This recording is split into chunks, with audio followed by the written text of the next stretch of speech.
By law in January, students who live in Kansas City can transfer to other districts that are still accredited. Christina Medina is live in Kansas City now to explain. Christina?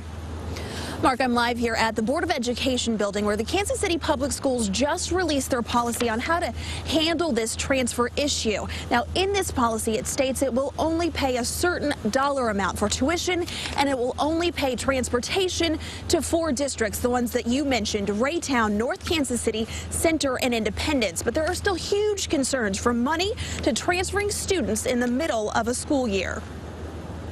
Right now, the superintendents of districts that surround Kansas City are concerned. We don't know where the kids might go. Do I need 25 new teachers? When we come back to school in January? We don't know what kind of transportation is even needed. How do you plan? So it's impossible to plan right now. The superintendents have no idea how many students could show up asking to transfer to their districts and how the Kansas City School District will handle it or pay for it. Our policy states that those tuition costs for a non-resident student have to be paid in advance. Center School District has the same policy. Tuition for one student to transfer ranges anywhere from $9,000 to $13,000 depending on the school. But in the policy released today, Kansas City Public Schools has agreed to pay only $4,000 towards that cost. I think it potentially can bankrupt the district. Dr. Caruth works with 29 districts in the area. I think one of the things that may be overlooked is that if a student resides in the Kansas City, Missouri school district, not necessarily just attends, but if they reside, they are eligible to transfer out. But the policy states the district will only pay for students currently enrolled. Here's how this all came about. A St. Louis case. Turner versus Clayton is running through Missouri's court system right now. The Turners were sending their children to Clayton schools and paying tuition.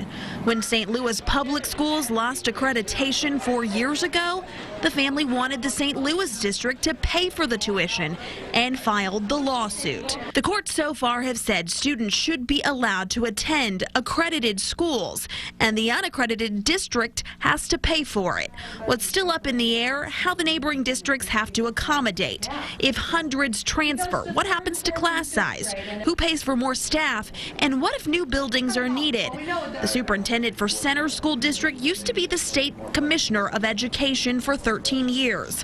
His major concern, transferring students in the middle of the year. My advice is to do the best you can with what you got and be prepared to make a move at the end of the school year. With so many unanswered questions, preparing for the unknown has been the most difficult task.